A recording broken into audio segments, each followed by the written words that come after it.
That's right. And probably the pessimist never gets them. Right? Probably the pessimist is in such a way in his life, but they never get. But, people ask me, what are the 3 most important things about running a business? I said, you've got to have fun. One, you've got to have fun. That's a good one. Number 2, you really got to have a lot more fun. And number 3... Hello everyone, welcome to our milestone 10th episode. I'm thrilled today because I've had the extraordinary honor of speaking with a true titan in the sportswear industry, Joe Foster, the visionary founder of Reebok. From humble beginnings in a family business to the helm of a global brand, Joe's journey is nothing short of a masterclass in innovation, resilience, and sheer determination. Today, he is going to share with us the riveting story of Reebok's evolution, recount some unforgettable moments, and impart his invaluable insights on how to identify the elusive white space, that uncharted territory where true innovation lies. So brace yourself and join me as we delve deep into the captivating world of Reebok and learn the secrets of innovation directly by Joe Foster. This is the Conversation with Roberto podcast. And now, dear friends, here is Joseph William Foster, aka Joe Foster. Your book is so condensed with so much interesting stuff, like people you met, like shoe. Shoe. Just starting with shoe is like... We were very lucky because we went to Philadelphia that's where Shoe came out, of course. He was in Philadelphia. And he died about 2 or 3, maybe 4 years before we got there, Julie and myself. And his daughter, and I'd met his daughter at a time because we had a party during those early days when we were working with Shoe. And his daughter was quite small, of course, at that time, because we're talking 30 years ago or something like that. So you've still got to go 30 years back from then, so you can imagine. But the incredible thing was that she invited us to come along to the house and whatever. We went there. And he had kept everything. No way. Shoe had kept all the paperwork. Right. And she brought these files out. So we ended up sort of going through and saying, can you copy these? So I now have a file this thick of all the stuff that went on between me and Shoe and Jeff and Shoe. If you can think, Jeff died in 1980, and that's 43 years ago. That's so long. And Shoe was talking to Jeff at that time. So, we must be going back 45 years. Wow. We didn't have any computers, nothing fancy like that, or word processing. I mean, to be honest, my computer, really, it's a word processor for me. The speed we have now to move forward. It's so fast. Everything's moving so fast. Do you think it's good or is it bad? Well, I mean, even Elon Musk says we should be slowing down. Yeah, I think it would be nice if we could slow down, but I doubt that will happen because somebody wants to do something better all the time. Somebody wants to create something new. Either earn a lot of money or become well-known. Whatever it is the purpose. Right. So, I don't know. I mean, it's tough.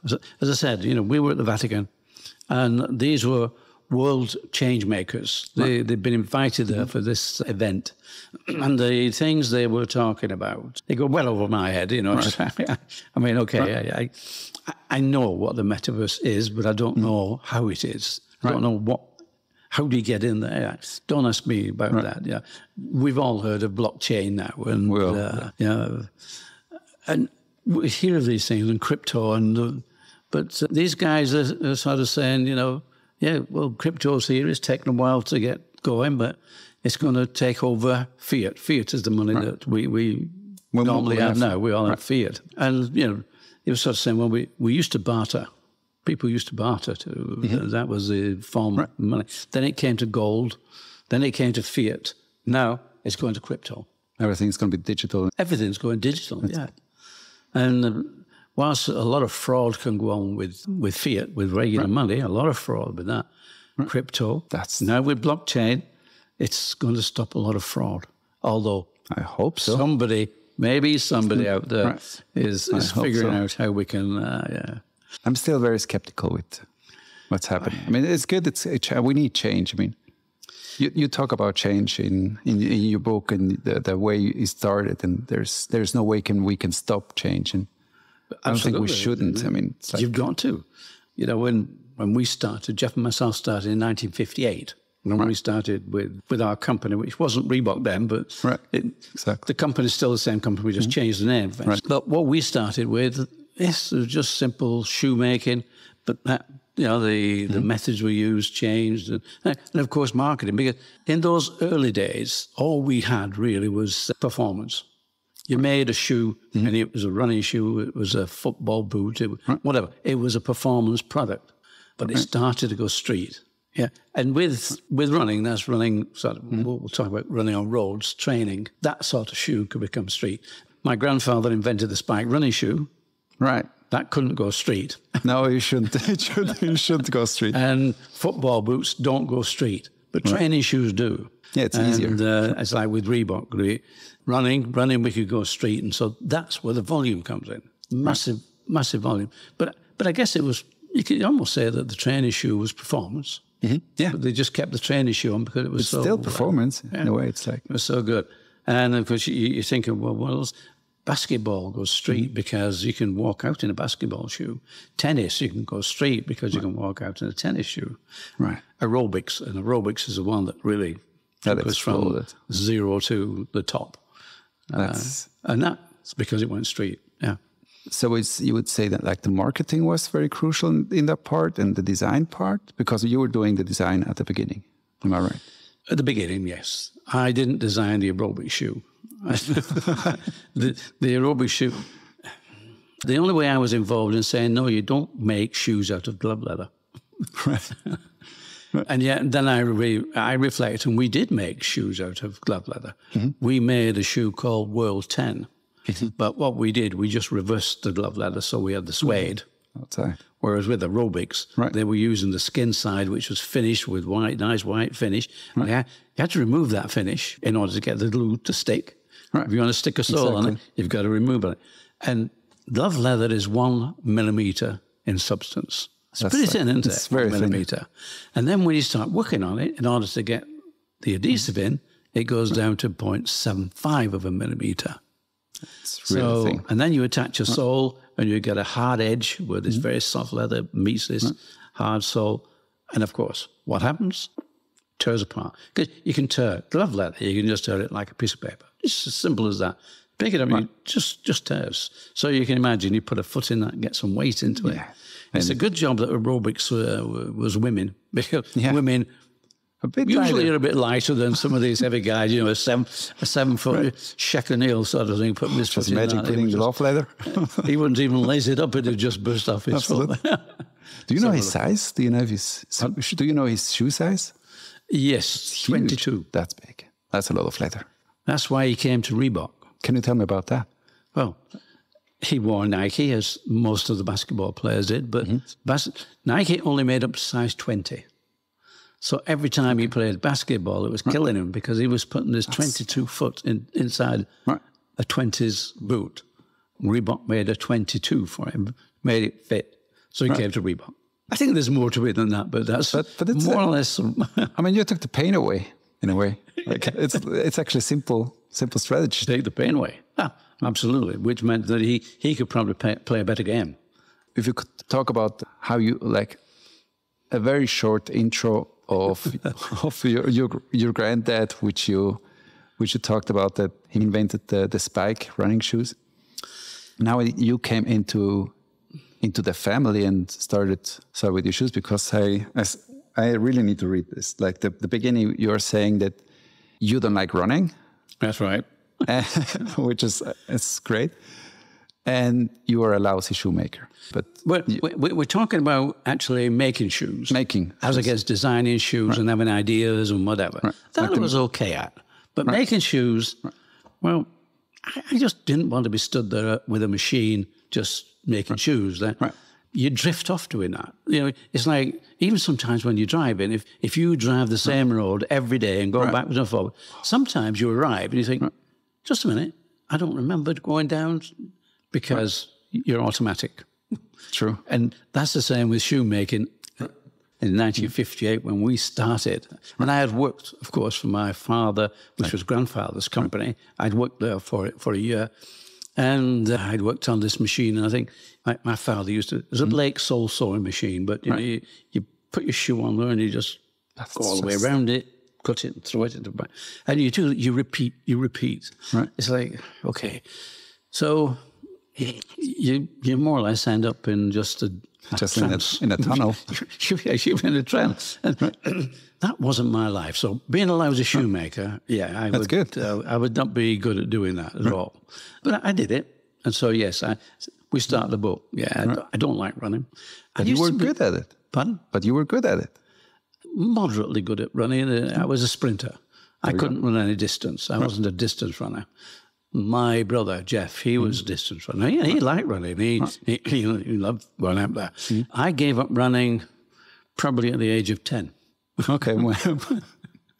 By that time, I'd won a few things, and I'm sure we're going to come round to the dictionary and Excellent. whatever. Absolutely. But I gave up running at 10.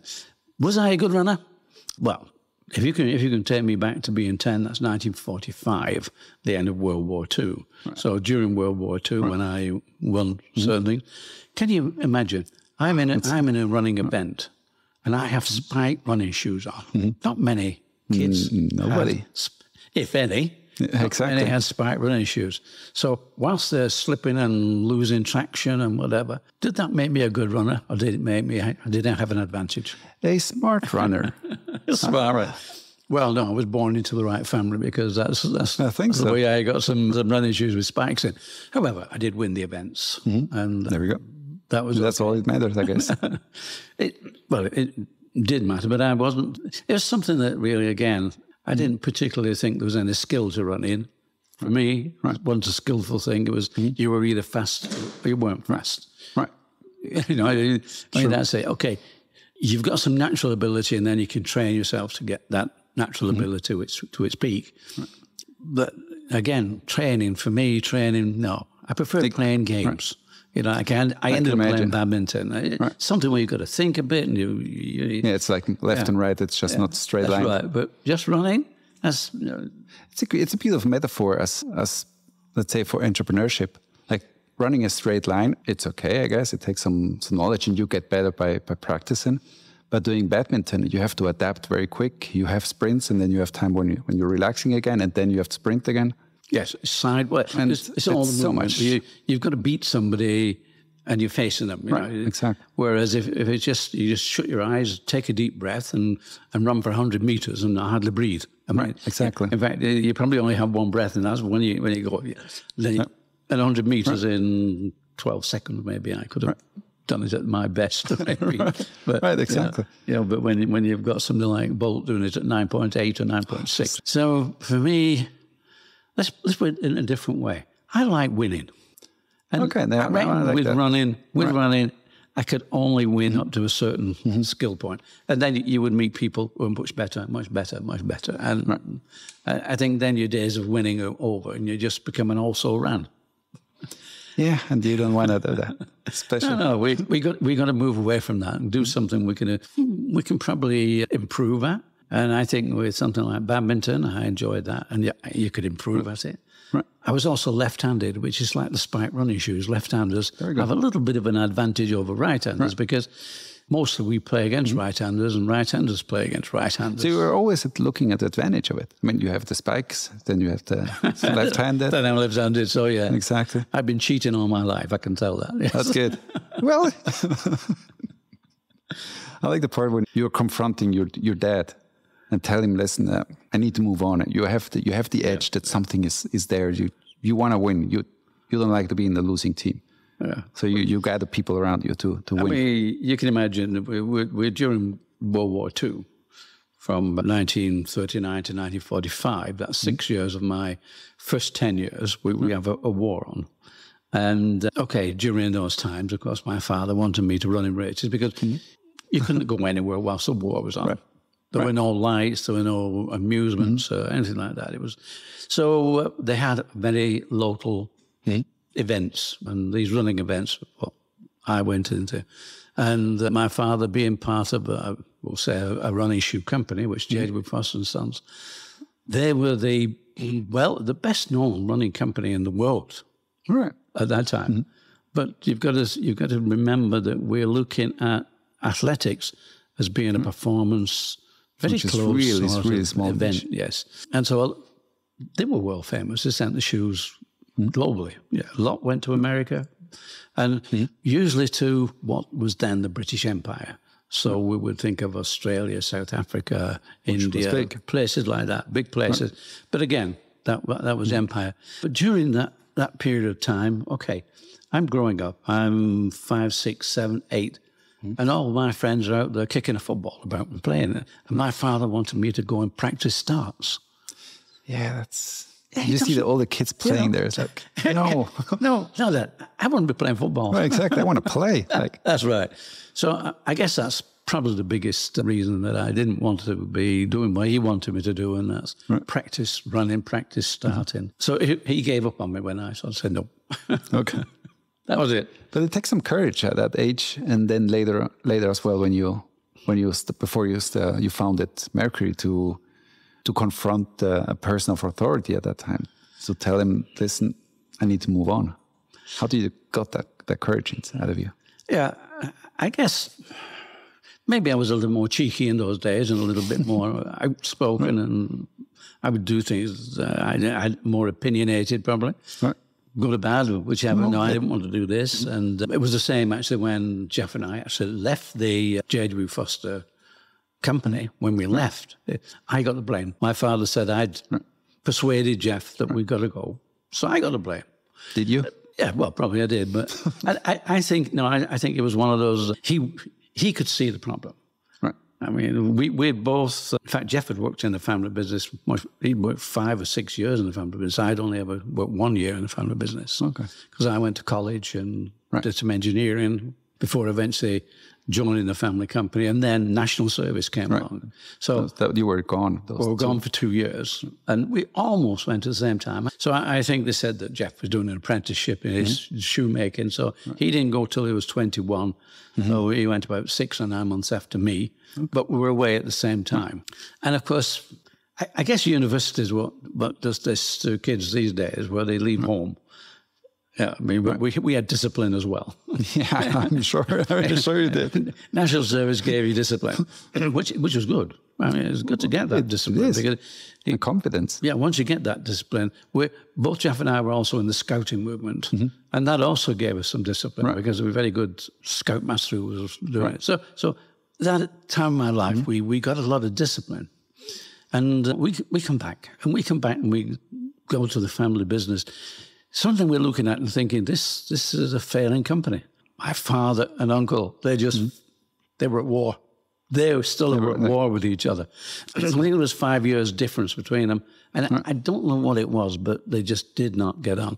Okay, my grandfather died in 1933 before I was born. In fact, it was 15 months before I was born, and I was born on his birthday.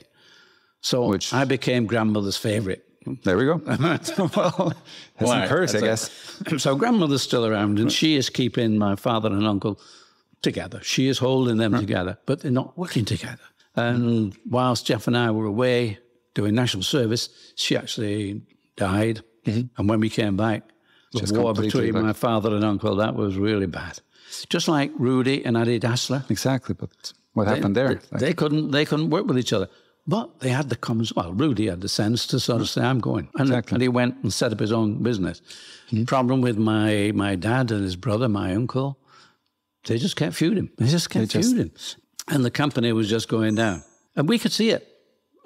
Yeah, we could see this going down. And I confronted my father and said, look, Dad, this isn't working. You don't get on with Bill, and the company is failing because you're not working as a company. Why don't we set up something different? And he didn't even think about that. He just said, "Look, Joe, when I'm gone and Bill's gone, this company's yours. You can do what you want with it." And I said, "Well, Dad, look at it this way. We don't want you to go." Right. Number one, we're not, we don't want to be standing here saying, wish he'd go. Right. We still want you here. We want you. You wanted. We don't want you to go. But this company will be gone long before you have gone. And, Jeff and I won't have anything to take forward. It'll be dead. Didn't make any difference. He was doing what he was doing. And I sometimes wonder whether going through 2 world wars, I mean, he was only in his 50s at that time. That's young. Which, yeah, I think is young. Really young. Yeah, I probably thought he was dead old and, like, you know, no idea. Right. But made no difference. Couldn't do anything to get him to think about the future. He was happy.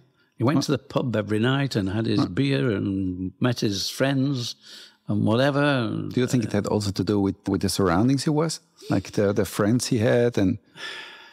Well, yeah, I think that was his life. I think he got to that point now where he was just happy to... he was earning good money for himself, but he wasn't looking at the future. Okay, just like now, working now. That's right. You know, it was okay for him at that time. And he didn't speak. They never spoke. Father and uncle never spoke. On a couple of occasions, Jeff and myself, we had to drag them apart because we're fighting. Can you imagine? No, and can you imagine how do you run a company? Right. Yeah. What I like, how you managed to not go that path. I mean, you and your brother, you were really getting along with each other. I mean, you lived together, which it's another challenge by itself. But you got along with each other. We did. We were totally different people. Right. I had different ideas on what I should be doing in life, and Jeff had his ideas. We did not socialize together. Okay. Which means we didn't avoid each other. Right, that's good. We had different social, and these social areas came together at times. So, but we didn't go out socially. I mean, I played badminton. Jeff went running, and Jeff also had a bike. He loved cycling. Weekends he would either go out racing with the Harriers, or he'd go with the cycle club, and he would do 100 miles cycling. However, biggest problem for Jeff was that, you know, if you could think today 200 runners in a race, he was happy to know where he was in that race. I mean, I would have wanted to win him, and if I couldn't win, I'm not going. Exactly. Don't even start. If I have no chance of getting to be a winner, I'm not going. I wouldn't enjoy running. I never enjoyed running because it was just hard work for me, but I wouldn't have kept running if I couldn't do it. But if you've got 200 runners and he's down the field at sort of about 100, and the 200 runners is 100 in front of him, there's about 10 guys about the same level. So what he's always trying to do is to beat those 10 guys and probably the 11th, another one. Right. And he just used to run himself to a standstill. And even with his bike, he used to do that. And he was physically sick because he put so much effort into this. But just to stay there. And mentally, I couldn't have done that. But when he was physically sick. And I think in the end, when he did die, he died of stomach cancer. And I think that this was the contribution for it because like the whole stress and he wasn't happy just to sort of just run to keep fit. Right. He wanted to beat the guy in front of him. He would never win the race, but the guy in front of him was the bug. So he needed to push harder. Right. And I mean, that's so sad. It sure is. That is so sad. And actually, when he died, just when Reebok had got into America, we'd just broken in, and it was just going to take off. So we never knew what happened to Reebok. He never knew that unless there's something up there that we don't know about. You never know.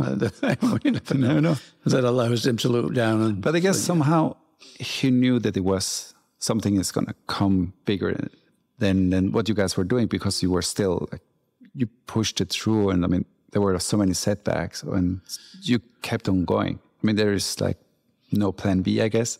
And why am I right? Well, that was the difference between running. You knew when you were running, doing that sort of thing, you could only be so good. Right. I guess at badminton, I could only be so good, but at least you could win enough. Right. You could win enough games, you could do enough things. But I think with being in business, it's a bit like an event, and you come up against the problems. But this time you're there to think, how do you get around this problem? How do you beat this problem? Because this is just a matter of procedure in a way that, we're doing it wrong.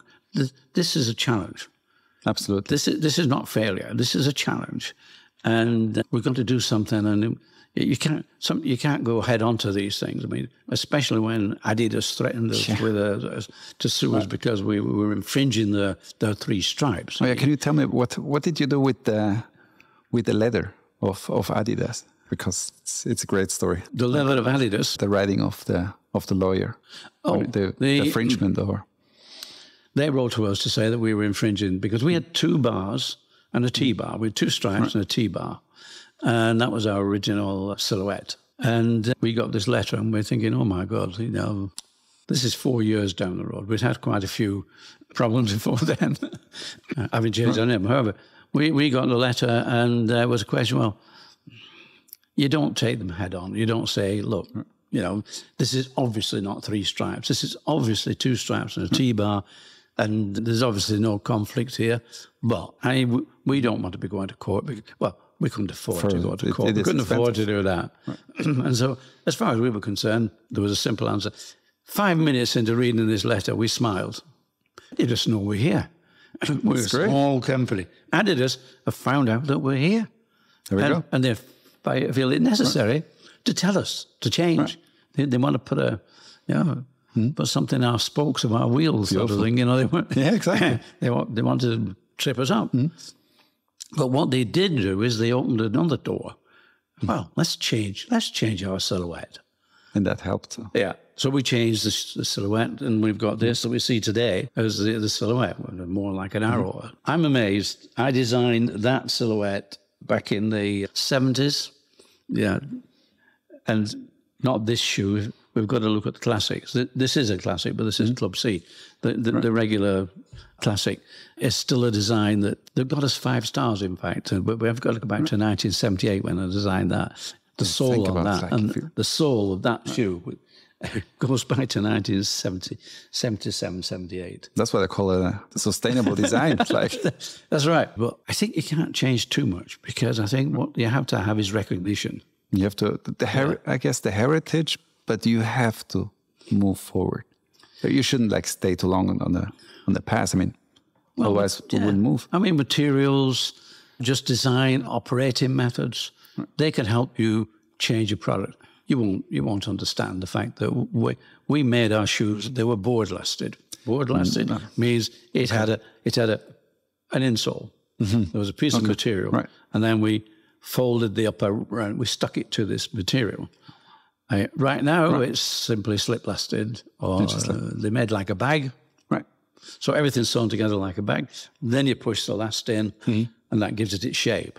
So they're just different. There's string lasting. There's all sorts of things. And you did all of that. Yeah. But I mean, those are not that technical, but they just happen to be trade sort of jargon and things. Well, but it's good to know. Yeah. You know the basics to build something. To build on top of that. That's right. So it is that. It is and certain materials will allow you to do things differently.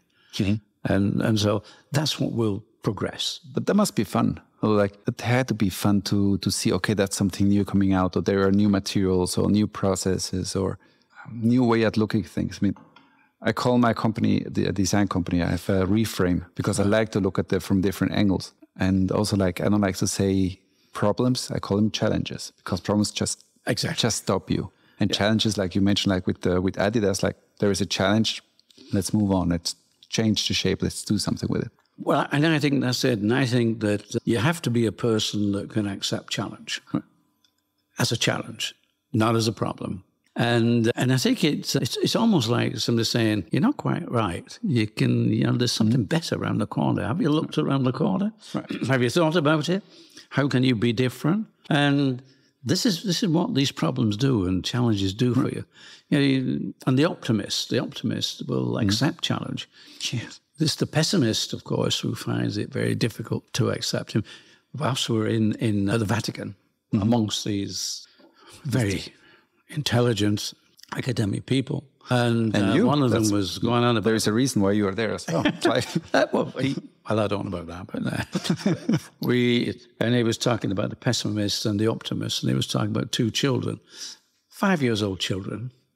And one of the fathers, for Christmas, bought every present that he could think. And that morning, he opened the door, and the child walks in and bursts into tears. And I said, what's the problem? He said, well, look at all this. All my friends, somebody's going to pinch some of these. Yeah, I'm going to lose them.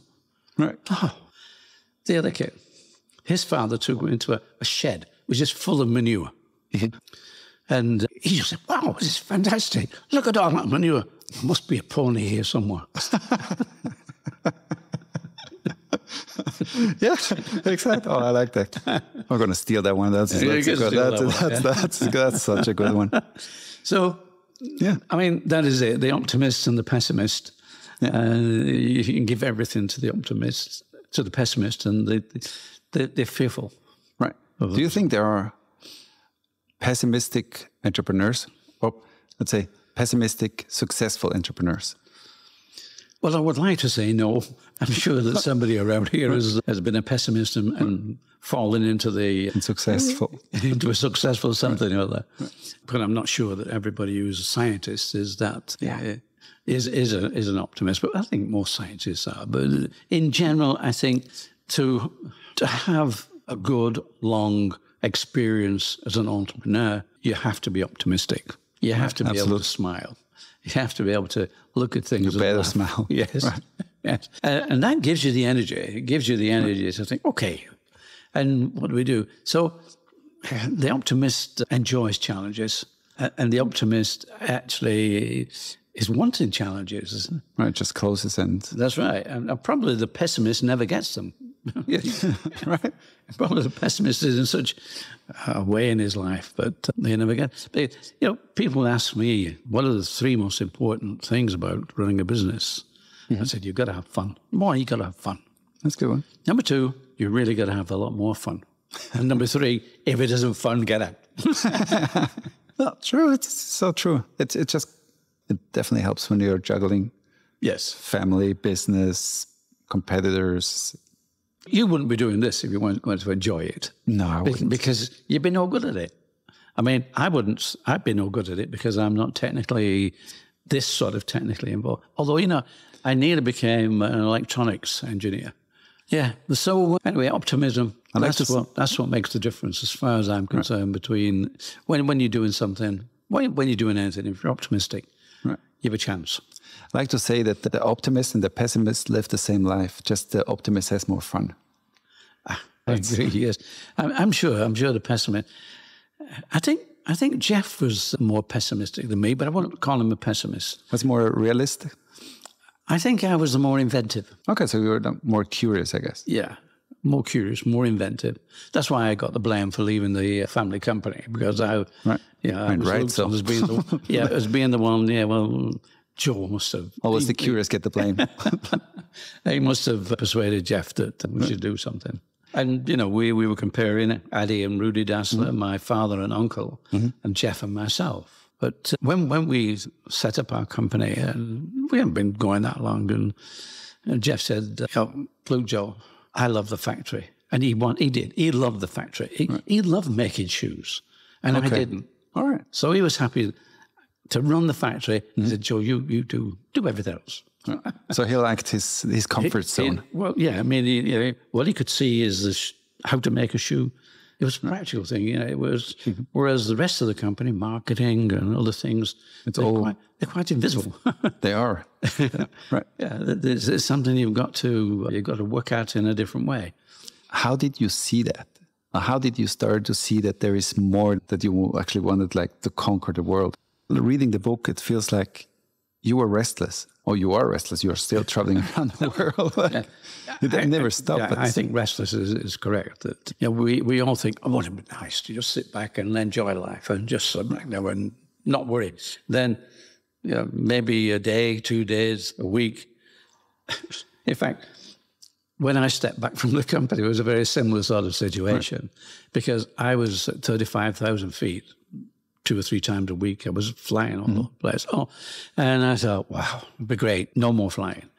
And I'm sitting back in this bit like a truck, I'm beginning to shake. Right. Cold turkey. Where's the next air ticket? Why am I not traveling? Yeah. How can I exist here doing nothing? I guess, we all think how nice and peaceful it would be just as not to be doing something, right? Because every time we do something, quite often there's a challenge. It's like we were saying after Brexit. Exactly. We're going to Mexico because we're going to publish the book Shoemaker in Spanish. Right. There's a guy in Mexico who's doing all the work for us. We're being interviewed by Forbes, I think it was. So that was it. And then, Mexico City, brilliant. We loved it. Right. We knew the people, great. Went to the meetings, fact, they now use a photograph that Forbes took with me sat surrounded by Reeboks.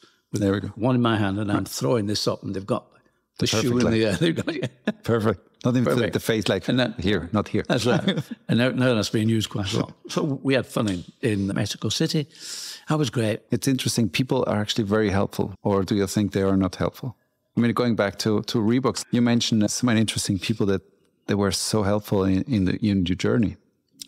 Well, certainly with my experience in Reebok, you make a lot of friends. Mm-hmm. A lot of friends in competitors, if you will, company people. And I think, I don't know really how you can go through life without being friendly with the opposition and some people in your competition. Right.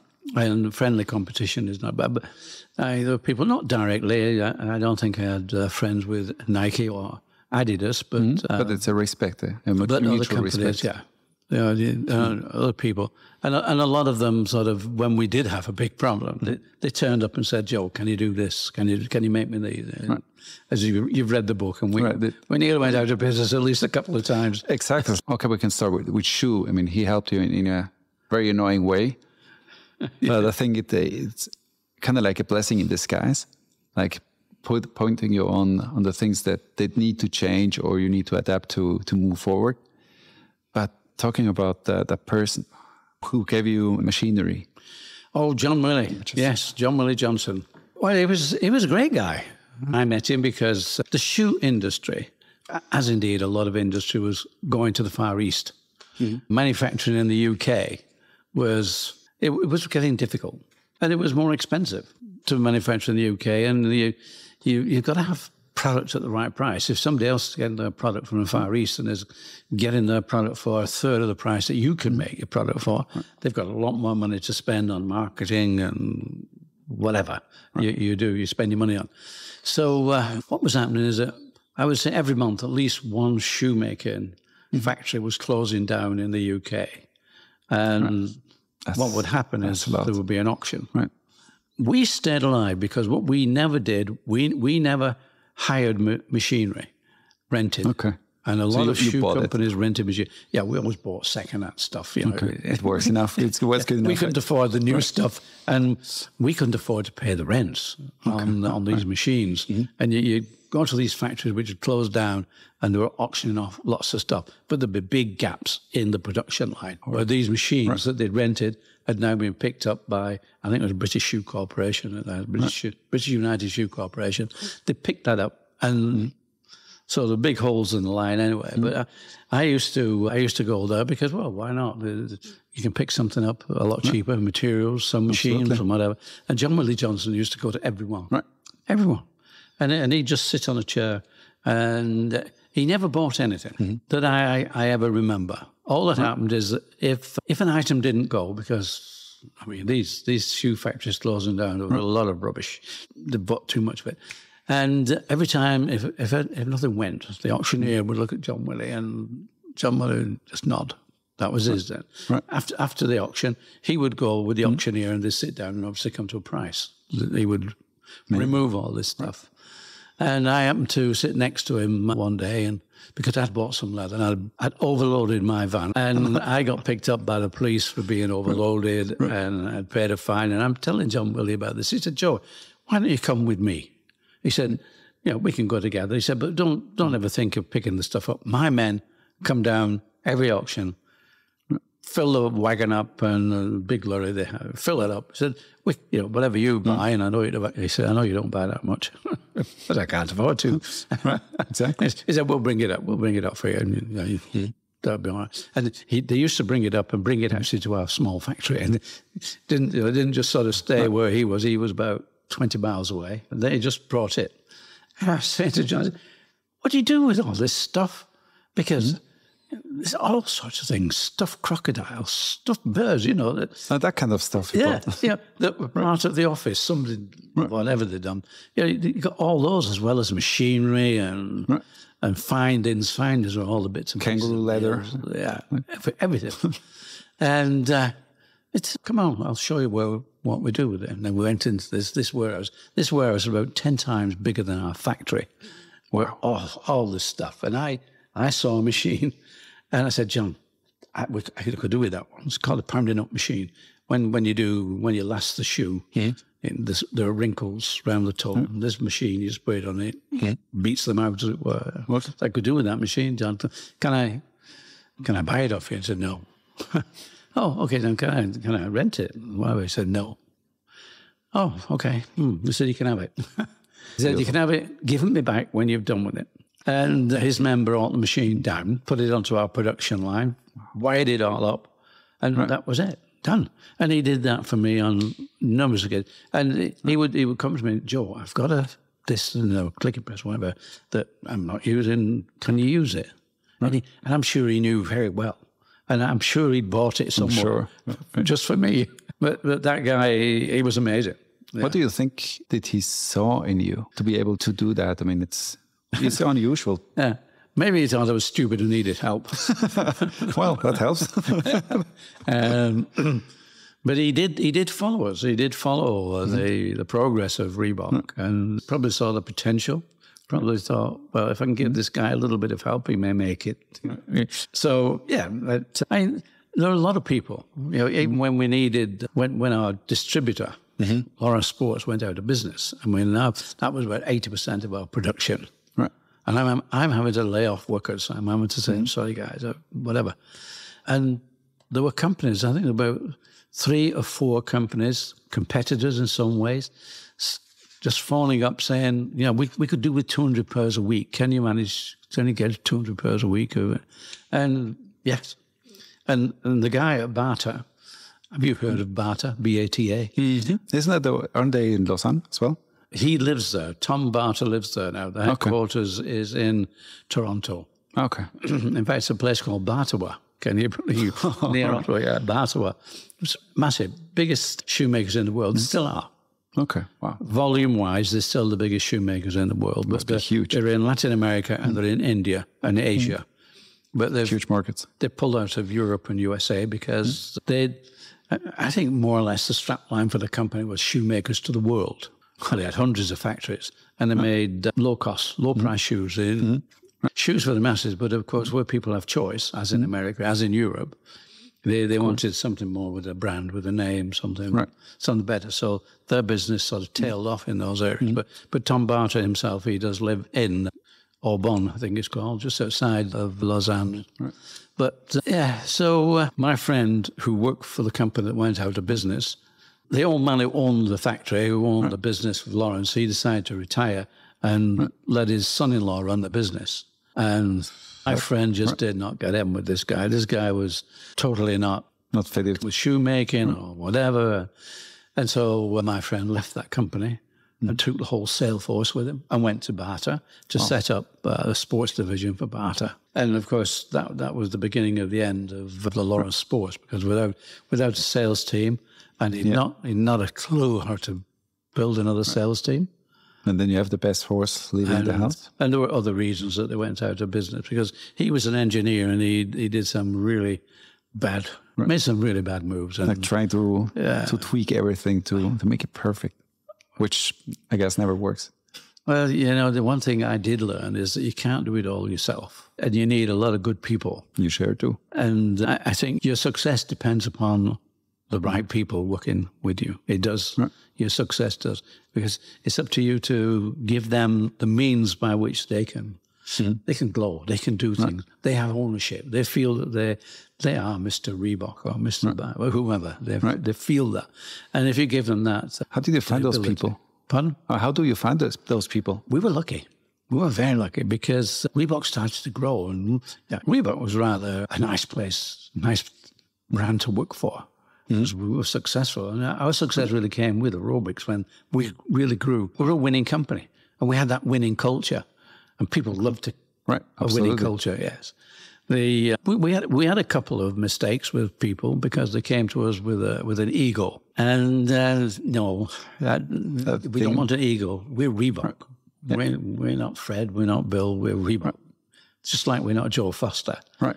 Yeah, this is not ego. We don't have egos. We're trying to build that brand there. And this is it. So we're all Reebok. Your great-dad company was Foster. Yeah, my grandfather's company, yes. Exactly. So you and your dad as well later in the company, also the name like Foster. Was it ego-driven, that part? And you were like, no, I just need to go to different direction. I don't want to have my name on it. Or why didn't you put your name on it? Initially, we were just, when Jeff and myself left the Foster family, we were playing this with in the UK, straight bat. We were being good. Right. We were saying, we can't set up Fosters in another town. Right.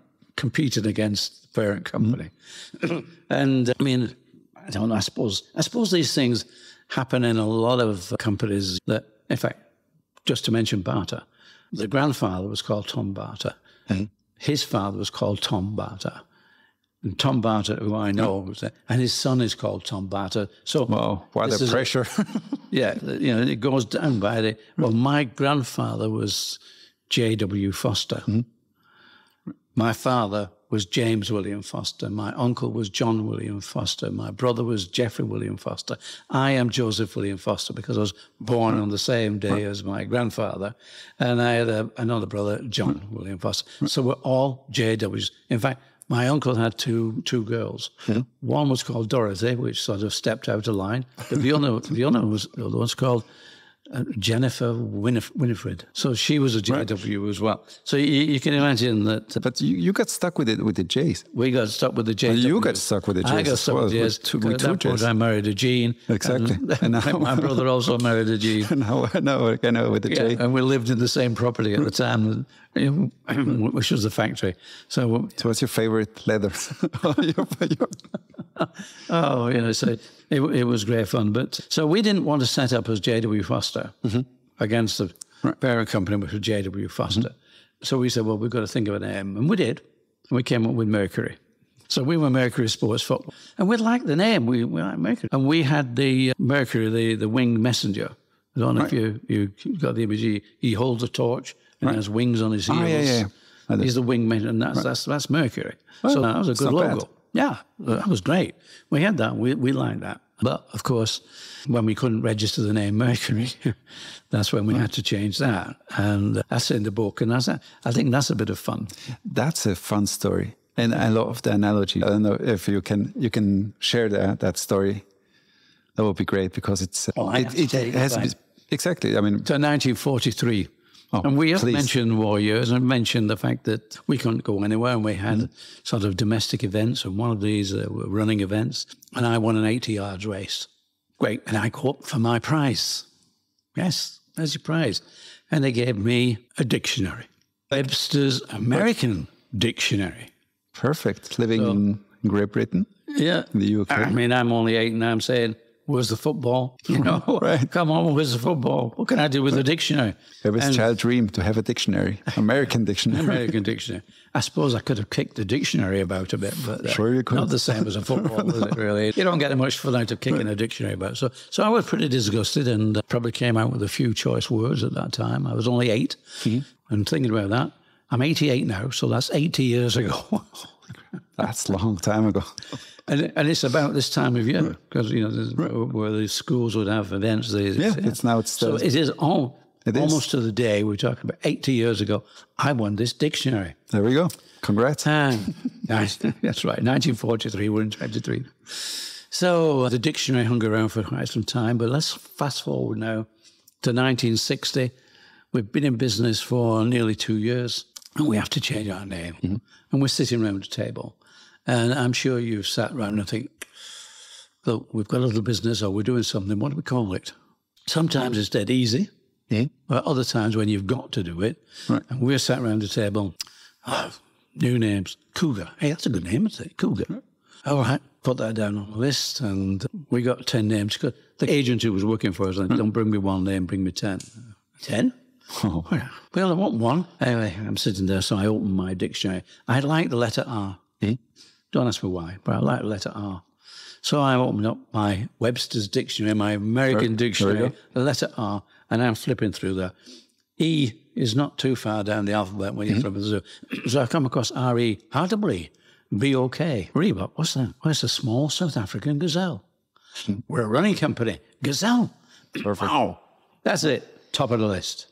So that became top of the list, and I took that to the agent, and I said, look, we've got to be in love with this. This is our future. We want that one. But he's a lawyer, so he looked and said, Joe, he said, see what we can do. Sure. Took 2 weeks for him to put all these names we'd given through the registrar to make sure. And he came back, he said, Joe, he said, you've got your wish. We have a couple of reasons that there could be problems with it. But, I mean, one was a shirt company called Railbrook. And we're talking phonetics now. Railbrook? Reebok Railbrook. Yes. And phonetically, they could have objected to that. He said, but I'm the patent agent as well. He said, so you've no problem there.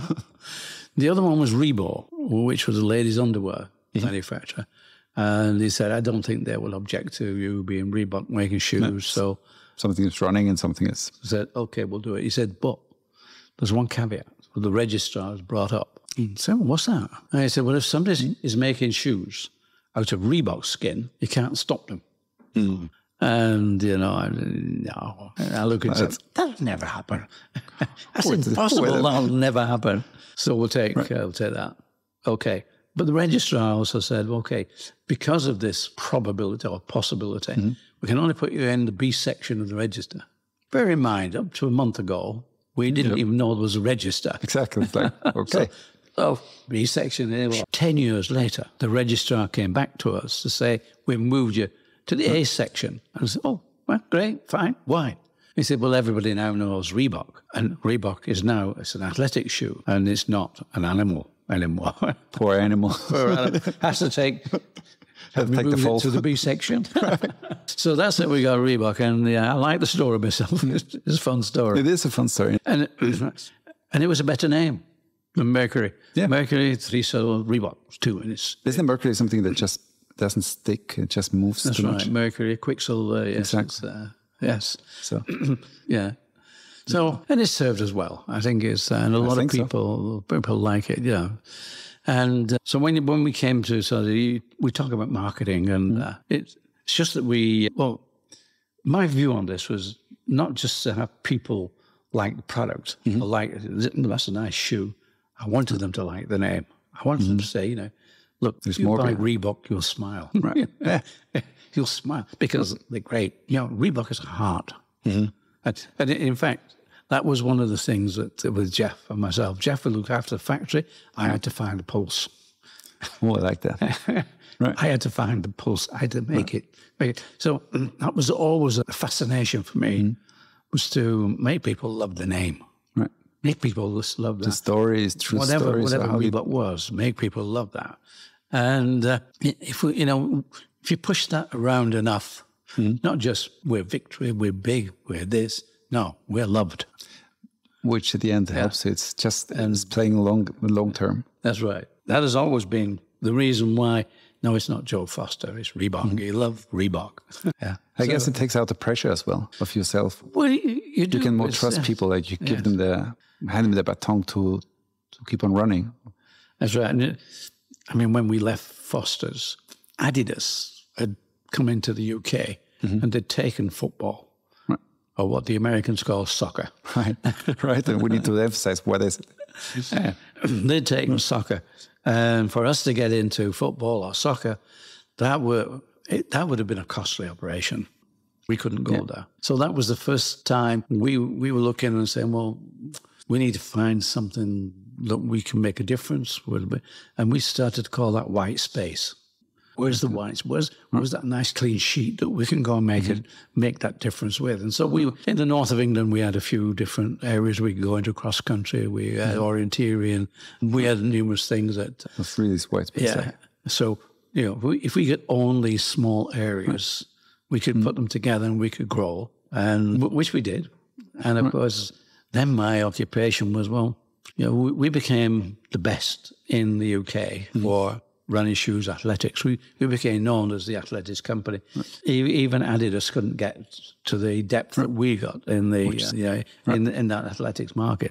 But the biggest problem then was, we're big in the UK. It's a small pond. Right, exactly. Oh, yes. How do we get bigger? Do we expand our product line? Do we now start going into soccer? Do we start challenging the big boys, or is there something different? And for me, it was okay. So we know this product, we have success with this product, but I knew the big market was America, right, for athletics, because every college, every university had coach, and they're huge. And coach was big. The coach in American colleges, they were a bit of a god. Absolutely. They weren't just like the PE teacher in the UK. He just sort of took it's a coach, bit of a nothing. But coach was awesome. Coach was awesome. And you could go to so many colleges in the USA on a scholarship, on a sports scholarship. So that was the market. 1968.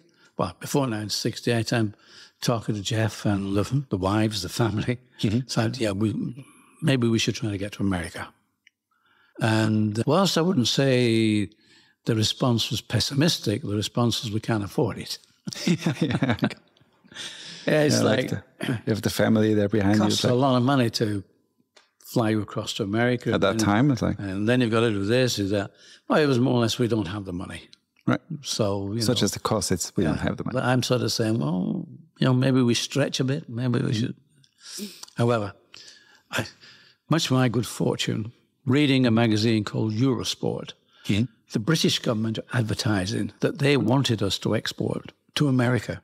No, it wasn't said, Mr. Reebok, we want you to export. That's like any sports product. Right. Anybody manufacturing sports product, we'd love to sort of help you get into America. And they were willing to pay the return airfare. There we go. Pay for a stand at the NSGA show, which is the National Sporting Goods of America. So we'll pay for you to a stand and 50% of all your expenditure whilst you're there. No objections. No reason, not at all. See you tomorrow. That's right. You can go, Joe. Yeah, no objections. Right. So that was the beginning of my journey to America. I went with a friend. And I don't know. I still don't even understand today. We took a discounted ticket. And you could get a discounted ticket if you were staying in America for 2 weeks, for whatever reason. That's and you're point to times. point. So we got to New York. You could go to come back from New York. But if you're staying for 2 weeks, you got a discounted ticket. I have no idea why we'd do that. Government to pay it. If I'm going to say, why am I taking a discounted? Didn't occur to me until afterwards. But however, what the useful thing was that the NSGA show is in Chicago. And this is February. February in Chicago snows up to your eyes. It's like, or it's freezing, minus 20 degrees, whatever. So we went to New York for a bit of a time off, look around. I looked at the sports shops. My friend Bob, he was in the outdoor industry. So he looked at the outdoor stores. Then we went on to Chicago. Understand, nice people. Oh, love your product. Yeah, right. Where do I get that from? England. And they're saying, is that New England? No, it's like across the pond, the water is across. And I said, oh, London. Near London. Yeah, right. And then it was, well, look, when you get somebody with products and distribute over here, we would love to give it a try.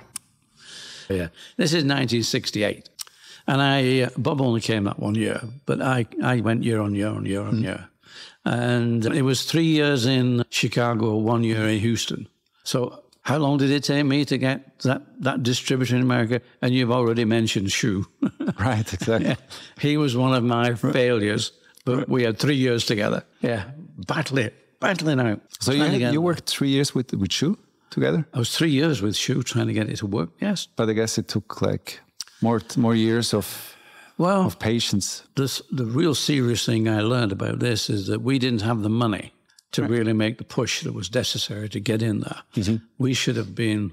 My grandfather knew about influencers. Right, yeah. Exactly. He gave his shoes to a guy in 1904 who broke 3 world records.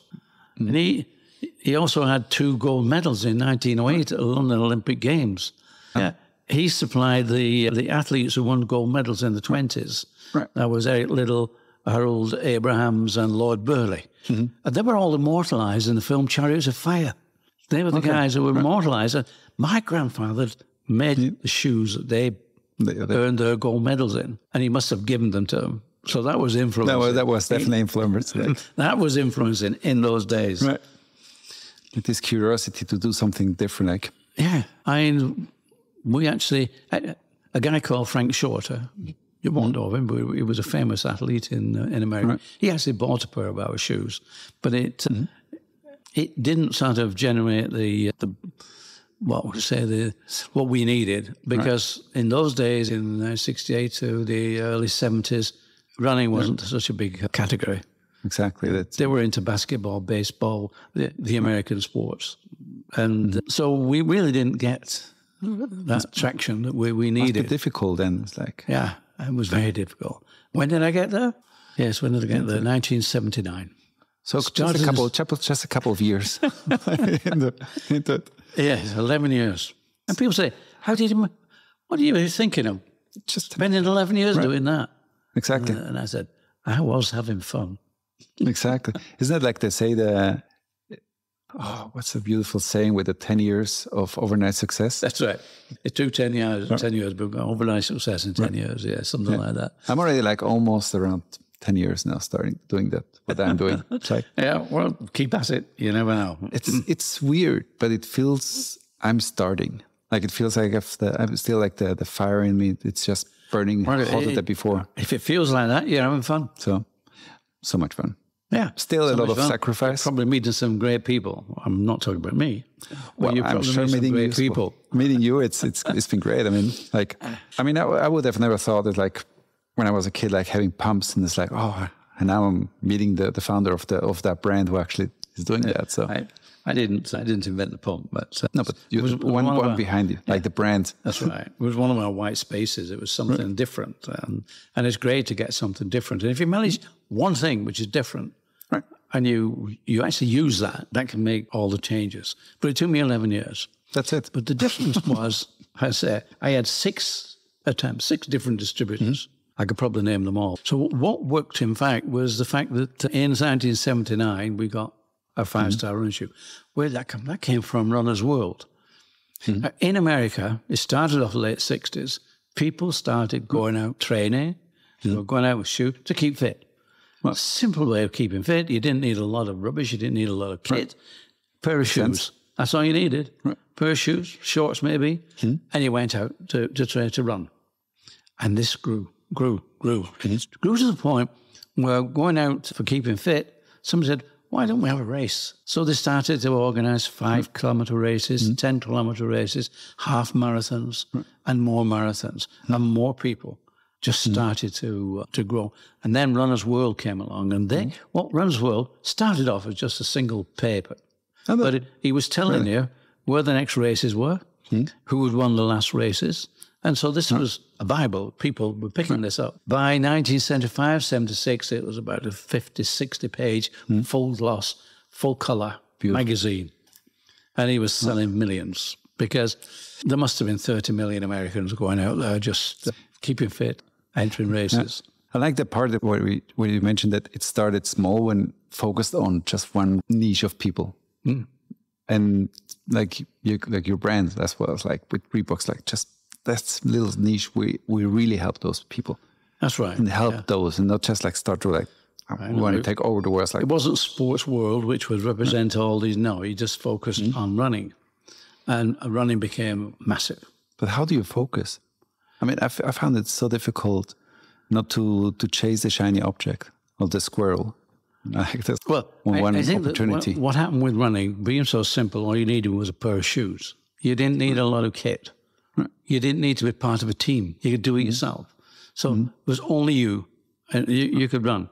So this was so interesting to a lot of people who wanted to keep fit. Maybe they didn't have time to go down to, if there were any gyms, because there weren't many gyms around in those days. How do you keep fit? You had to be a hard nut. You had to go to real sort of places where there were hard training, not just athletic training. But going out running just got you fit. So the nation was getting fitter. America was getting fitter. And it just grew. It's one of those things that happened. And you just focus on that. A bit like for the future, aerobics came along, because that was our sort of, wow. But that's also a beautiful story of giving people the belief that they can change something, or they can contribute to something bigger. Because if we didn't have the confidence or the trust in you to show you something, even if could have failed. Well, people say you make your own luck, and you do. But to an extent, you need some luck. Podcasting is something that's happened since COVID, and we've got Zoom and all that. podcasting has grown. You were here. You were at the right age to be able to come into that space. Had you been 20, 30 years older, you may not. Had you been much younger, if you'd been a sort of, not even a teenager, he would have passed you by because too many people would be in it by the time you grew to a certain. So timing is something we don't have control of. True. But if we're there at the right time, you can see something when it's fairly new and get into it.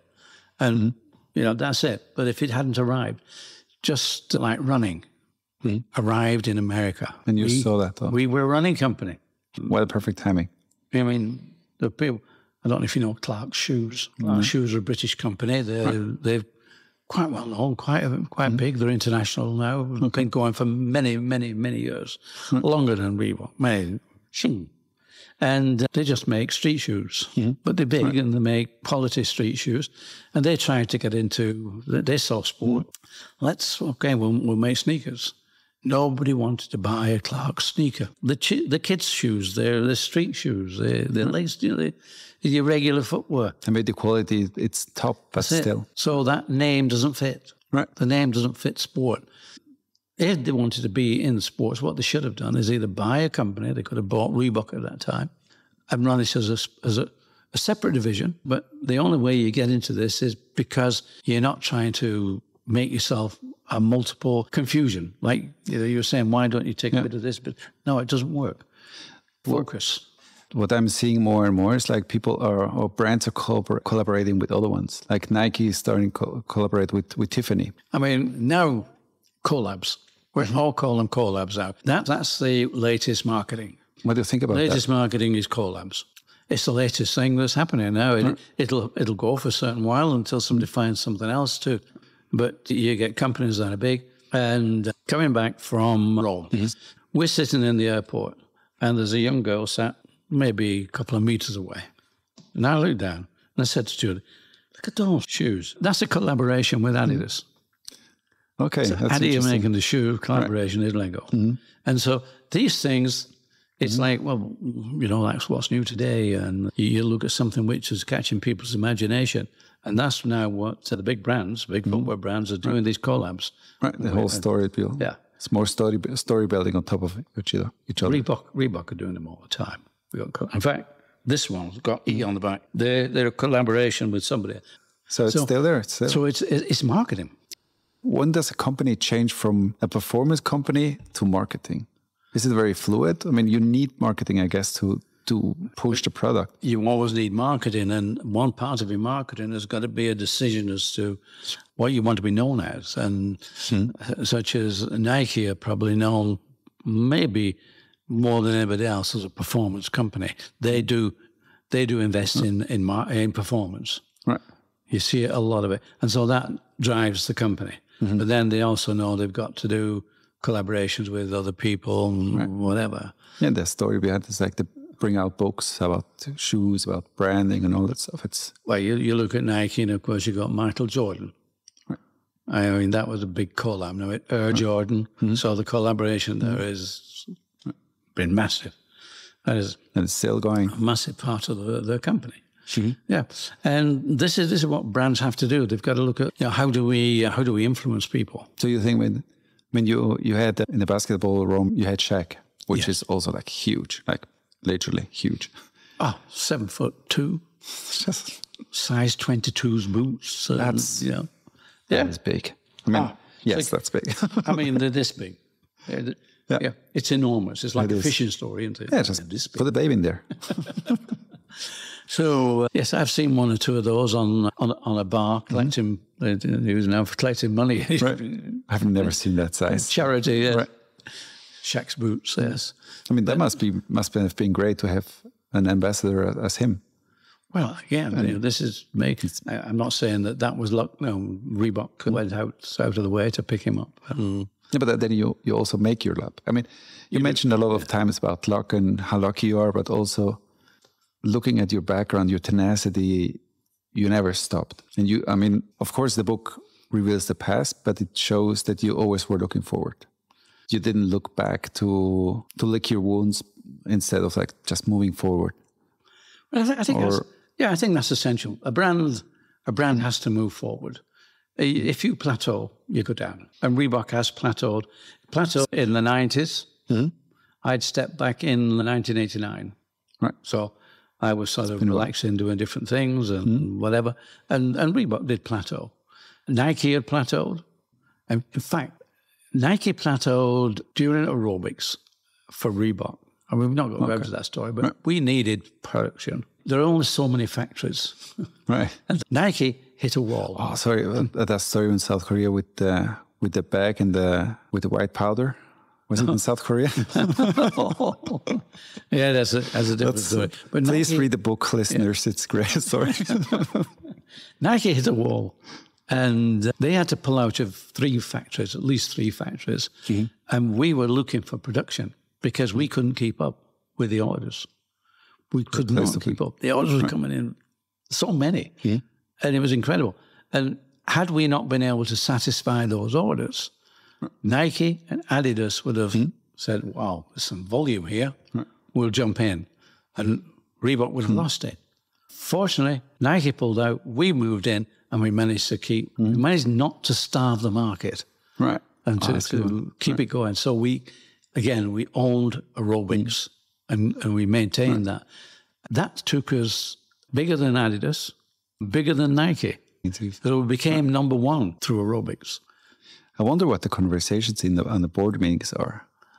If you're in the middle of those situations, the talks and the conversations you have, I mean, you have to move so fast and so quick. I mean, and it's not that you can make a phone call and send your email and all that. I mean, it was a different time. You're talking about 4.5 years growth from a $9 million, just a $9 million company to a $900 million company. That's how you manage that. Like in the brain itself.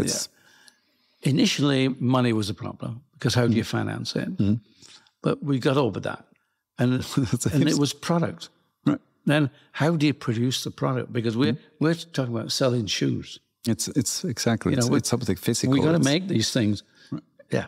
And it was that production that became the problem. And that's when, as I say, Nike they got too much inventory and they had to pull out. That again is luck. It is luck. Yeah. It wasn't luck that we'd got into the business. We were making a really good job of aerobics, but too good a job, if you will. The amazing thing is... Well, that's good. I mean, it's like from 9 to 900. And, nobody in the business were talking and saying, oh, where should we go next? These are moments of luck. The fact that this happened so we could take advantage of it. Most of the factories in South Korea were probably working 6 days a week anyway. They could only ever sort of increase the production by marginal amounts. Maybe do overtime, maybe even work 7 days. But it's just marginal. It's not going to produce you 5 million extra pairs of shoes. At the height of the aerobics growth, though, we're doing anything between 3 and 5 million a month. That's a lot. That's a lot. It's a lot of product. Yeah, it's a lot of. And if you break it down to it per day, it's a lot of product. Funny, we were talking to Tom Barter. We were staying with Tom Barter in Elbarton there, and he's writing his book. That's why we got together. Oh, cool. He's writing his book, so he's talking to us about different things, and we're going through the different processes of Barter. They made a ton of money, and I can imagine. And still doing. Yeah, Tom they scaled up really big. I mean, and he was saying, well, yeah, we were making 1 million pairs of shoes a day. Wow. That is 1 million.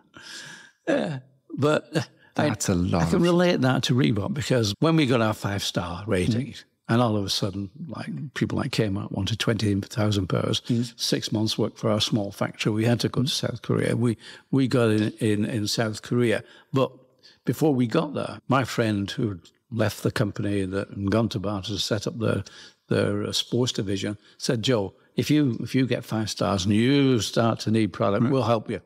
This was a big factory down in Tilbury in England, just south of London. I was, okay. So we go down to Barter, and Barter, we placed 20,000 order with them, 20,000 pairs. Okay.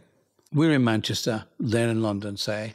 Paul Feynman's in Boston. What we didn't do in Manchester is get between. We didn't want to be placing the orders. We'll have Paul place the orders, and then go everything direct instead of us.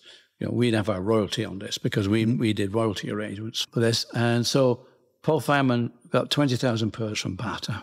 And he's filling orders. And I said, Joe, I got a couple of problems. I'm getting shoes back because they're collapsing. Oh, that's okay. You have to send me get something over there. I can have a look at this. He said, but also they look different. Oh, okay. Well, we really need to look at that because when you place orders with factories, when it's not in your factory, you place orders. You do what is a signed sample. In other words, you get them to make a sample, and you approve it. You sign off on a paper. You take one, they keep one. So that we both know what the shoe should look like. It should look like, absolutely. Yeah. But unfortunately, Bata, as I've said, they just made shoes. They made millions of pairs of shoes, and they made them at a price. The point is the factories did a time and motion study on our shoe. And our shoe, as you can see here, this goes across. They didn't like that because the machinists had to stop and turn, stop and turn. So they made that round. Okay. And in making it round, they changed the look. Completely. Not many people buying the shoe really had that knowledge, or they didn't realize. But it's not. Paul realized that was the wrong shoe. But the worst thing that happened was these that were collapsing. The Bata factory was so big they had their own rubber making factory on site, so they made their own rubber. And just slightly before we got our 5 stars, the industry had moved on, and the technology. The midsole, that's the cushion, had changed from being rubber. Rubber is very heavy. They changed to plastic, which was, again, you put a lot of bubbles in it to make it light, and it's cushion. That's all the cushion is, a lot of bubbles blown into the material. But instead of it being rubber it's blown into, they were blown into EVA, which is expanded vinyl acetate, which is a plastic. And, of course, Bata, having their own rubber factory, decided they could make EVA. Which sounds good. Which they could, which is fine. They did. However, about maybe 10, 15% hadn't cured properly. You've got to cure rubber so that it doesn't just collapse. Yeah, you cure it right, it bounces, yes. Right. But give it time. That's right. And I don't know technically what the difference is in terms of times or whatever, but 15% of this stuff hadn't cured. And the result was that 15% of all the shoes that Paul had got. And they were outside already. They were already gone. They were gone. Yeah. Well, all he was doing, he got his 20,000 pairs and he started shipping. And of course, these were coming back. So there was a bit of conversation going on, but Paul said, look, don't worry. I'll come over. We'll see what we can do. But meanwhile, all we're doing is we just, if they send a pair back, we just exchange. No comment, no question. We just exchange it. It's tough, but it's needed. Yeah. But that was a time before you were financial solid, or? Well, there was a financial aspect to this because Paul needed a credit line and Bata were willing to give him a credit line. Whereas to go direct to Korea, they needed a letter of credit.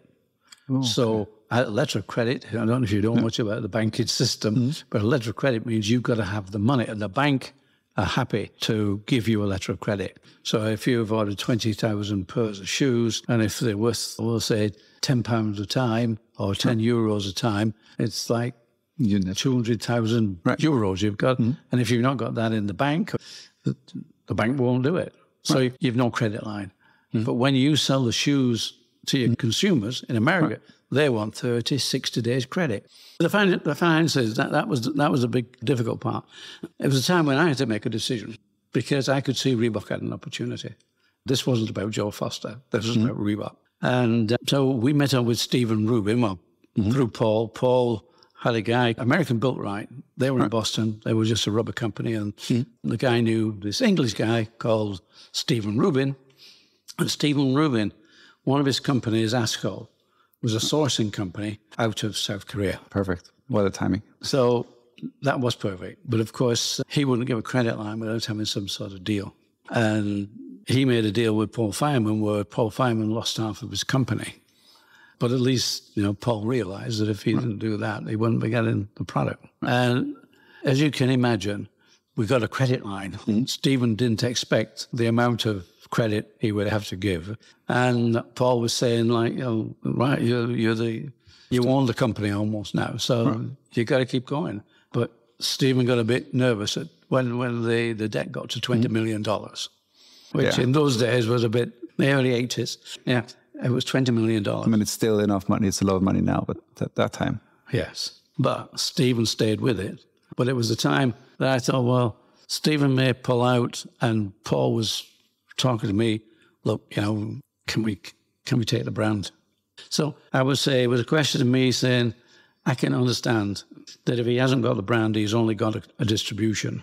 How long is he going to stay with this? So I thought, okay, if we miss this opportunity, nobody will know Reebok. It would have come and gone because all of a sudden we wouldn't be able to satisfy that.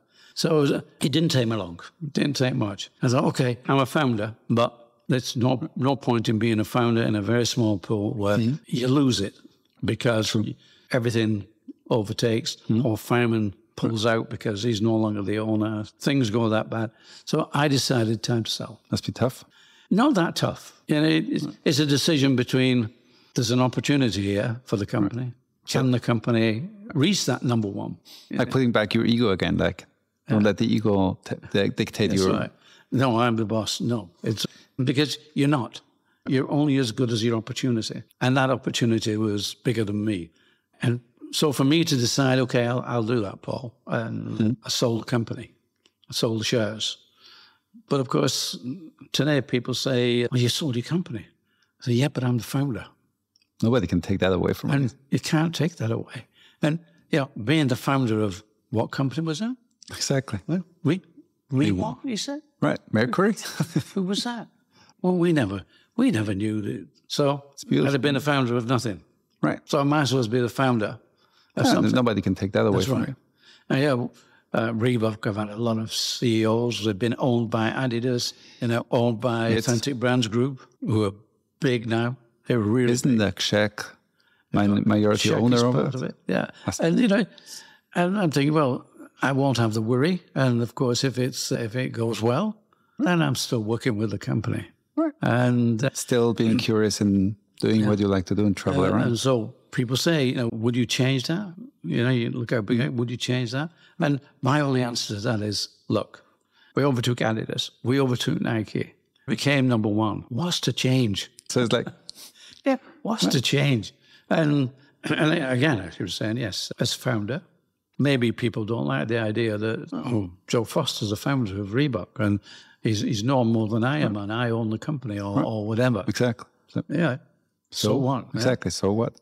So having written the book, you still get the knowledge of this is what made the company. This is where the company got to that point that it was worth somebody investing. And the only thing that I could say is that if Jeff hadn't died, if Jeff had still been alive, maybe I would have been able to make a different decision. But I don't know. Who did you talk to at that time when you need to make those big decisions? Well, I mean, there was the family. We were not that big. It was a question like, how big can you be? But this is an opportunity. Well, it's still big if you have come from 9 million to 900 million. That's right. I mean, 9 million, you're not a big company. Right. You're a fairly small company. We were not known. Aerobics gave us that visibility. Like a gazelle, it was actually a great opportunity to be that small, so you can actually maneuver and jump into that niche without being actually eaten by the big ones. Well, yes, but I think the minute you put your head above the parapet as something that could be a challenge, you do get your head off. And I'm sure you did a couple of times. Because you've got to get to a certain size. I mean, we're very fortunate because Reebok we were doing something that nobody else was in. And Nike, Adidas, they were male, they were sweaty. Reebok had 9 million as a running company. Very few people in America knew us. Very few. Right. All of a sudden, we get into aerobics. White space again. We found a white space. Jane Fonda went out and bought a pair and used them in her fitness videos. And all of a sudden, we take off. The girls love them. They were falling apart because they're made out of glove leather. But we got over that. We eventually got over that. I like the part where it says that there were some wrinkles on it, but people actually liked it. Like really embracing what actually looks as a fault before. That's right. But really embracing that and really that's part of the design of it. It's like it's part of the design, yes. That's how it has to be. It was part of the marketing. Right. the design happened. Right. The marketing took the advantage. It was funny because I didn't know that we'd got into aerobics and we were making these shoes out of glove leather. And when I heard make a shoes of glove leather, I said, you can't do that. Certainly not. If you were using the suede side, okay, that'd be okay, but not the way you're doing it. And they were falling apart. So what did they do? They lined the leather with nylon. They just glued it so they give it the strength. And I'm saying you can't do that either. Because you're making them out of nice leather because leather breathes. Right, and then you have just...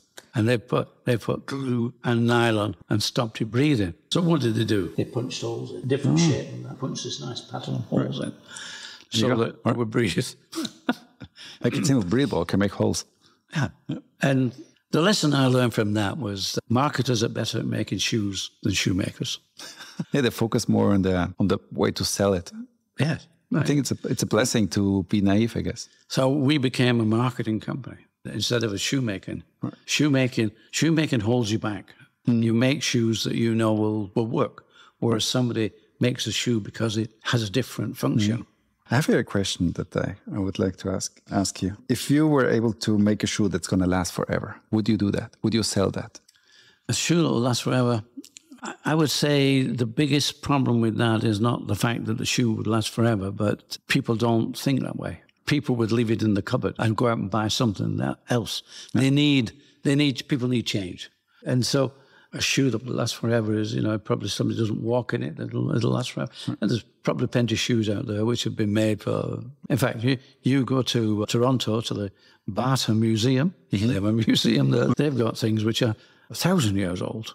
So they've lasted forever, if you will, in that sense, but nobody wears them. True. And being a sports company, it's just a different approach. I mean, if you have shoes that you put with a suit on, I mean, those last forever, like leather shoes.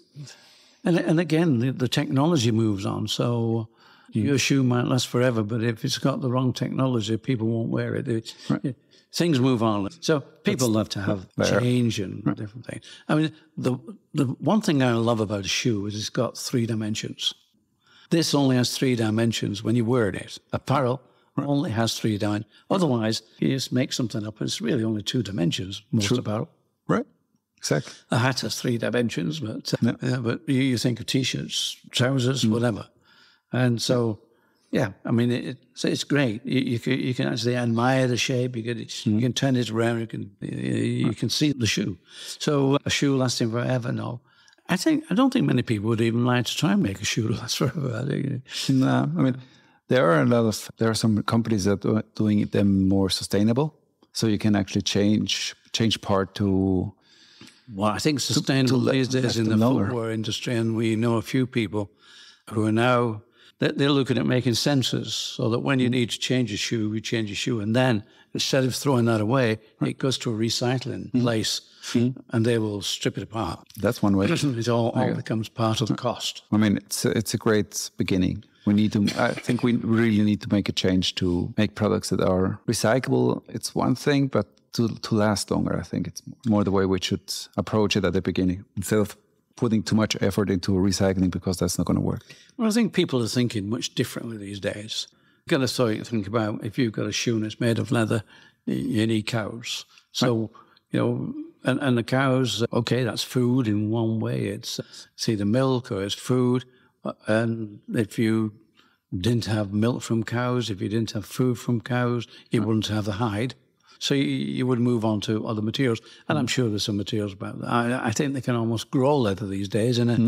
Yeah, they're working on so many interesting stuff. Whether that would be cost effective, I'm not sure. But it's a start. It's a start to think about on a different scale, a different level, which I think it's great. Because like we mentioned, like it needs to evolve. It does. But people are thinking outside the box these days. Right. The box has been made. You've got the internal combustion engine. You've got a car over years, and they've just about got the internal combustion engine perfect. It really is good. It is great.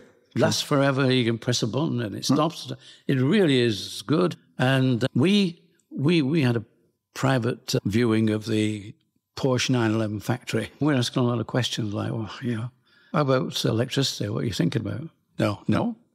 Well, we have a Porsche saying, we do have electric cars. We've got this, there's electric. Not 911. Oh, what are you going to do? Well, we're looking at biochemistry. We have these biofuels now. So I think they've got somewhere in Latin America where they're growing this vegetation for biofuels. So they're not thinking of doing away with the internal combustion engine. And they're saying if things are not right, we'll just mothball it. Right. There we go. Until it is right. Yeah. So synthetic fuels, biofuels. So they're thinking, again, a little bit differently outside the box. How do we sort of look at sustainability? How do we look at what's happening out of the world that we've got to get away from the fossil fuels? We've got to get away from that. We've got to stop carbon. So Reebok made a shoe out of vegetable. Made everything from vegetation. Okay. So, and I don't know where it's gone to, but they said all you need to do with this is when you finish wearing it, you just bury it. That's interesting. Yeah, well, just bury it. It's vegetation. It is. Yeah. And it will happen. In fact, we've been to a couple of hotels lately where they won't give you a plastic bottle. They give you a refillable glass bottle. And then there's points where you can refill your glass bottle. Excellent. Yeah. It's moving. The whole thing is moving. So whatever you're in, whether you're in footwear, whether you're in engineering, or whatever, we are moving to sustainability. Something that we can learn. It takes time to build something, or to grow. Protesters say we haven't got the time. Well, maybe we haven't, but we're still moving. I mean, it's the economy of the world is driven by the way we produce things. And to change that, you've got to consider, I mean, COVID ruined so many businesses. And that's a good example of just taking something away. And you can't take things away. It's like, you think of how many flights are going on these days, it's incredible. I think F1, Formula One, and they were saying, well, the drivers are saying, but, we go around the world and there's no way we can do it apart from flying. Probably they're saying instead of taking private jets, maybe we should jam them into the cargo jet. But I mean, these guys have the money. So all this it's not a simple answer.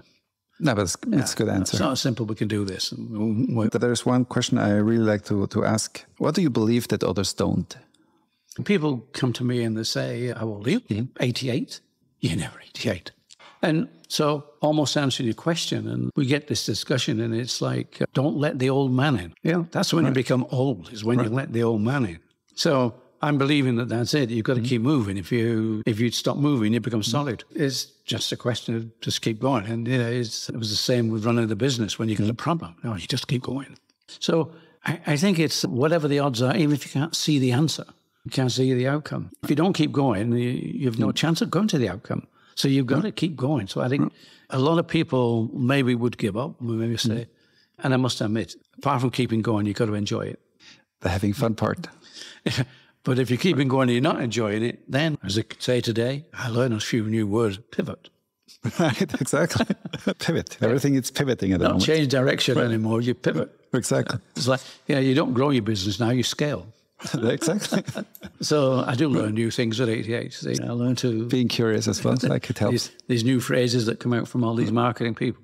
There we go. So what do I believe that other people don't? I think it's probably the fact that you're only as old as you feel, and if you keep moving. But we went out today just to walk around the lake. Right. We actually go to malls, to surf malls. We surf malls because... if we're in Dubai is so hot, even at the best times. But Dubai Mall is one of the biggest malls in the world, if it's not the biggest. You can just walk forever. And that's good. No up, no down. It's nice and level. Nice temperature. And the temperature's right because it's not raining, no sun. So you do these things. And, and I think you've got to take notice of your body because it does change. I mean, I have a new hip, I have a new knee, Okay, so this works. It's Perfect. okay, but I can't play tennis anymore because my shoulders are no not working the same. So what? I watch Wimbledon. They're all playing tennis. They play for you. So I don't know whether it's you're as old as you feel. I think you've just got to move with the time. I can't go and do the things I used to do. I can't play badminton like I used to do. But it's okay. And I'm sure you remember that at home you used to run upstairs and you run down, and when you're coming down, the last 3 steps you just jump. Yes. You just, that's it. Yeah. When you're young, you just jump, you bounce, and that's it. True. Can't do that anymore. Yeah, I can't do that anymore. I can't accept change. And I think that is important, to accept change. And I mean, the one thing I did do is write a book, and that has been quite different. It's something to have written the book. And I got some help with it because with 30 years of being in business and I'm trying to write a book and I've gone nicely here, then I'm saying, yeah, but I did this. I also did this whilst I'm... So that's it. And now we're writing another book, Survive and Thrive. And that is bringing entrepreneurs who probably don't have a name that is a household, but they have a story, probably far better than mine. Some of the stories. I'm sure they're great. We have one guy, he's Armenian, and he was brought up in a Russian refugee camp. And his father wrote to the White House every day. I don't know how he paid for the stamps, but he used to write. He wrote to the White House every day. And one day he got a reply back, we'll give you 30 days. We'll pay for you for 30 days. Come, it's up to you. And they went, and now this guy he's made a fortune. Well, his father's not there anymore, but he was only 6 years old when he left. And he's in America. And now it's something to do with communications. And it's a big company. So, that story. Those stories are amazing. That's amazing. And, we have so many of those stories, which are amazing, which are going into this. We have 20 entrepreneurs. We've got, is it Vanna Holyfield, the boxer, he's in. I'm so looking forward to it. We have a lot of good people. The new CEO of Saatchi & Saatchi, they're the biggest advertising people you get. So he's going to be in. And, we've got... I don't want to say, but I heard there's the designer in it as well. That's it. So there you go. Right. Yeah. No, it's like you mentioned, it's a lot of luck, but it's a lot of luck. It's fun. Luck, or just timing? Well, I guess both. I guess timing and the luck to actually do that. Well, yeah, and it's a start. This is the first one of the Survive and Thrive, but we've got so many people who are fascinated by the idea. It's a beautiful idea. You got some great stories, but nobody knows his name. Yeah, we got lucky. We got Reebok. Right. That's a great story. We found that in a dictionary in 1960. So you put all these things together and yes, timing, luck, persistence, fun. The network, like having the right people around. Oh, yes. Well, that can come by accident or I think a lot of having the right people is something that you pick up. I don't say as a skill, you pick up as, I like that guy. Somebody you can talk to and people that you're not telling you, this is how you do it, this is how you do it. You don't want that. You want them to tell you. That's why you employ them. What are we doing wrong? How can we make this, can we do that? Yeah. What do you think? If you got a problem, come and discuss it. That wasn't the idea, and it never was the idea. Look, if you've got a problem, find an answer. Bring me answers, don't bring me problems. Exactly. And if your biggest problem is that you've got two answers and you don't know which of the answers to use, we'll discuss that. No, that's so true. Yeah. And I think that's something that when I was younger, I was just completely different. It's like, there's a problem, instead of like coming with the answer or solutions. Yeah. And I think being wiser, it helps. Yeah. Sometimes. I don't know. Maybe some solutions won't cost £1 million, it'll cost £10. Exactly. You might spend $1 million because that might be the best answer. Right. Yeah. People have got to become aware of, make suggestions that you've got a problem. Yeah, but it's a challenge, to convert problem to challenge. How do we answer this challenge? What respond to the challenge? But also own it and not blame somebody else. That's right. So own the situation. And people who work with your company, if they do bring something to it, you see the smile on their face. They just love it. That's it. Love Reebok. There we go. What a beautiful end. Like, love Reebok. Love Reebok. Yes. So I'm going to put all the show notes on the podcast so people can buy your books, like Shoemaker. I can really recommend it. I mean, there are some great stories, like when Jane traveled with you to Japan. Yes. That was really first and last time. But that's... Well, that's culture. You have to embrace culture. That's right. That's right. I mean, those guys, they thought they were doing such a nice... They were so proud of what they were doing. Well... Yeah, but... but let's just leave it with it. Right. Yeah. Yes, that's right. It's quite an event, that. Right. Joe, thank you. Love it. This for the opportunity and to talk to you, to have this conversation with you. Thank you. Well, anytime. If you need some fill-ins, let me know. Thank you.